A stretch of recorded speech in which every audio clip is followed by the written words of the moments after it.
Buenos días, feliz martes, ¿cómo están? Y estamos iniciando aquí la transmisión de nuestra post mañanera de este martes 10 de diciembre, día clave en la ratificación, firma o negociación, como quieran llamarle, de el TEMEC, el Tratado de México, Estados Unidos y Canadá, de Tratado de Libre Comercio.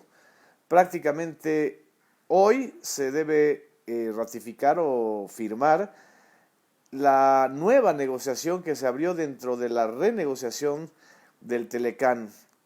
Hace unos minutos, la líder demócrata de los congresistas norteamericanos, Nancy Pelosi, encabezó una conferencia de prensa señalando que ellos van a apoyar este texto, que es muy diferente al que le envió el Ejecutivo de Estados Unidos, la Casa Blanca, es decir, Donald Trump, y que fue el tratado que originalmente se negoció y se firmó y se presentó hace un año, cuando estaba la transición entre el gobierno de Enrique Peña Nieto y el de Andrés Manuel López Obrador aquí en México, cuando Donald Trump pues estaba en una posición de fuerza política, no estaba en un proceso de impeachment como está ahora, el proceso de destitución presidencial a raíz del escándalo de las llamadas de Ucrania, que es otro de los escenarios de batalla política que se da en Estados Unidos antes del año electoral del 2020. Y por supuesto, se firmó antes de que se ratificara en su cargo a Justin Trudeau, el primer ministro de Canadá. Es decir, el contexto entre un año y hoy es muy distinto, y el texto del TEMEC que este día se va a firmar por los representantes de los tres gobiernos aquí en la Ciudad de México, pues incluye temas que no estaban antes en la negociación. Entre los temas más importantes está el asunto de los derechos laborales, sobre todo esta intención que tenían los sindicatos norteamericanos de hacer una inspección en el mundo laboral mexicano, que generó muchas resistencias, sobre todo de las empresas mexicanas.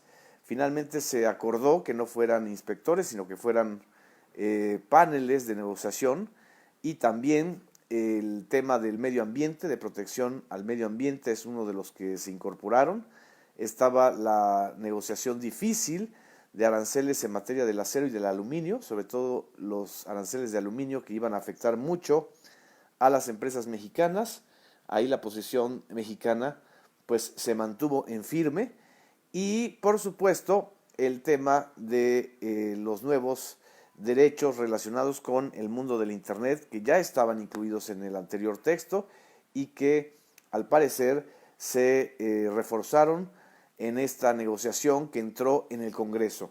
Nada más para entender lo que estamos viviendo y lo que se va a vivir en los próximos minutos en México con la firma de los representantes de los tres ejecutivos de Canadá, Estados Unidos y México.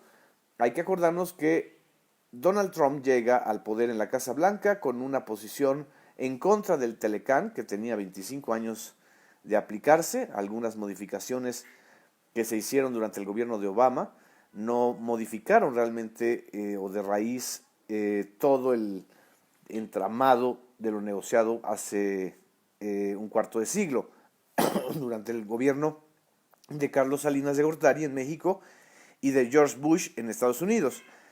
Él abre una negociación que pone en jaque al gobierno de Enrique Peña Nieto al final del mandato de Enrique Peña Nieto en 2018. El gobierno entrante de Andrés Manuel López Obrador se integra a las negociaciones a través de Jesús Seade. Logran destrabar, gracias a una buena relación que tenía Jesús Seade con Lighthizer, el representante comercial o de las negociaciones comerciales del gobierno de Donald Trump, presentan un primer texto que tiene que ser analizado y ratificado por los congresos de los tres países, en donde se atora el tratado. Se atoró durante todo este año. Fue precisamente en el Congreso norteamericano, en la Cámara de Representantes, que es liderado por Nancy Pelosi, porque hay una mayoría de los demócratas en esta Cámara. ellos imponen condiciones y piden que se reabra el tratado, es decir, que se abra el texto y le incorporan justamente los elementos que finalmente, en el tramo final de esta negociación, se aceptaron por México y Canadá con modificaciones sustanciales, sobre todo en el caso de México, para que no se viole la soberanía. En fin, esto es lo que en síntesis está gestando el día de hoy, y en la conferencia de prensa de Andrés Manuel López Obrador, en la conferencia mañanera, no solamente se dio a conocer el Premio Nacional de Derechos Humanos y escuchamos el testimonio valientísimo de esta mujer de Guerrero, una mujer indígena de Guerrero, que es el Premio Nacional de Derechos Humanos de este año. El testimonio contra la violencia de género fue muy duro y muy importante en esta conferencia matutina que el día de hoy encabezó junto con la presidenta de la Comisión Nacional de Derechos Humanos, Optilia Eugenio Manuel.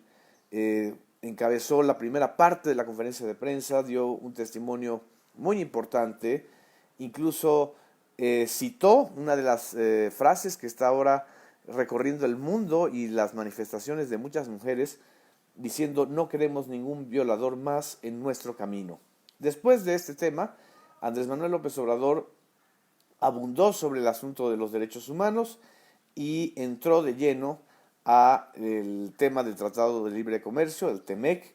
Dijo que este martes a las 12 del día aproximadamente se espera que los representantes de los ejecutivos de Estados Unidos, de Canadá y de México firmen el adendum del Tratado del TEMEC.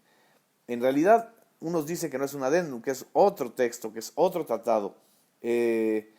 Dijo también que se pospuso su viaje a Sonora, donde se iba a reunir con los padres de los niños de la guardería ABC para el jueves próximo, porque hoy vienen los representantes del gobierno de Canadá y de Estados Unidos para la firma del TEMEC. Y después varias preguntas relacionadas con el TEMEC y con otros temas como el caso Florence Cassés o como el tema de los recursos para los partidos.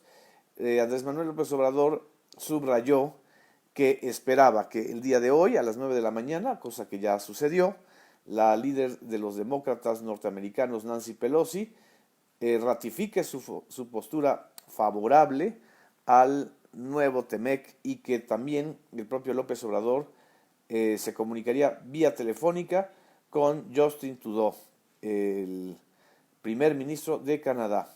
Lo que hasta el momento ha dicho Nancy Pelosi y quienes la acompañaron en esta breve conferencia de prensa es que consideran una gran victoria para los trabajadores de Estados Unidos y un acuerdo mucho mejor que el original, este nuevo texto del TEMEC. Richard Neal, presidente del Comité de Medios y Arbitrios de la Cámara de Representantes, señaló que ellos apoyarán el nuevo tratado, lo cual prácticamente salva el principal obstáculo, el principal escollo que estaba para que antes de que finalizara 2019 se pudiera tener un nuevo tratado. Esto evidentemente le da una certeza jurídica a las inversiones, le da tranquilidad a muchos analistas bursátiles, financieros, inversionistas, por supuesto.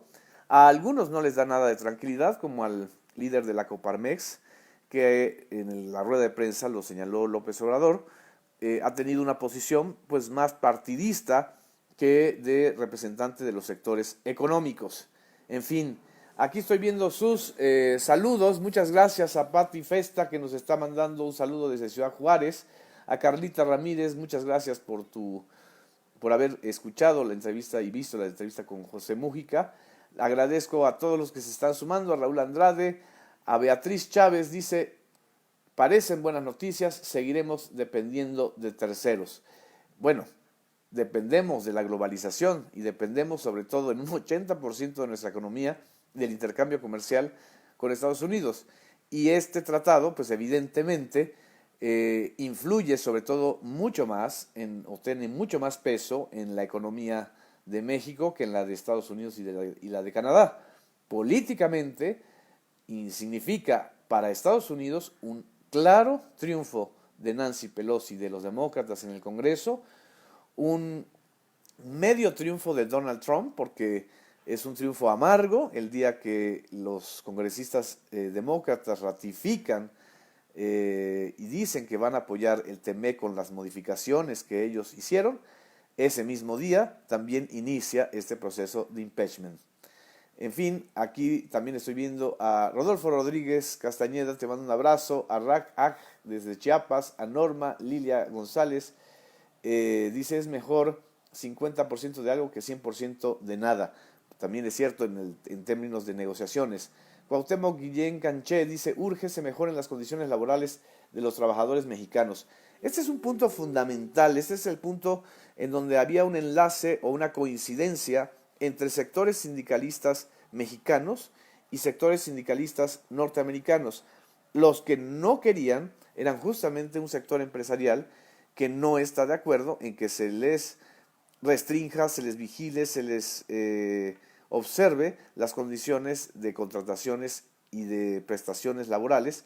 Siempre ha sido la crítica de los grandes sindicatos norteamericanos como la AFL-CIO y otros organismos gremiales, que México tiene una competencia desleal por las condiciones laborales tan precarias que hay en nuestro país, y eso es lo que atrae a inversionistas de las empresas armadoras de carros o de las empresas de electrónica o de autopartes o de micropartes electrónicas.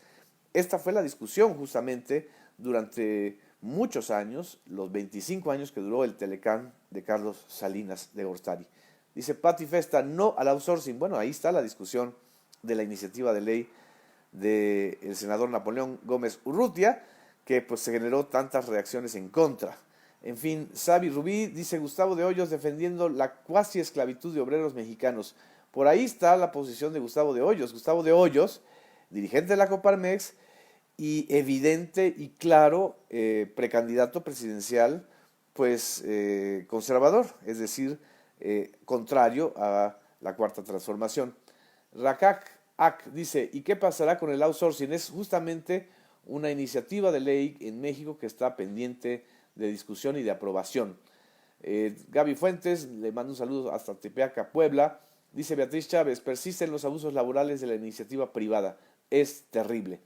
Insisto, ahí es donde está el punto de encuentro entre los sectores laborales mexicanos y norteamericanos. Desde Ensenada le mando un saludo a Antonio García Rojas, de Héctor Jaime Santiago, buenos días. Ignacio Gómez dice, cada vez se aleja más la expectativa de la oposición de que México se convierta en Venezuela.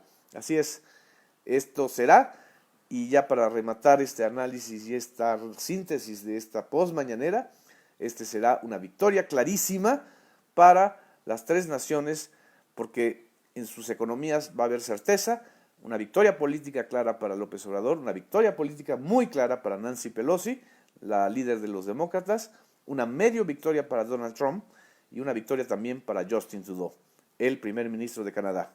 Un abrazo, nos vemos mañana. Gracias.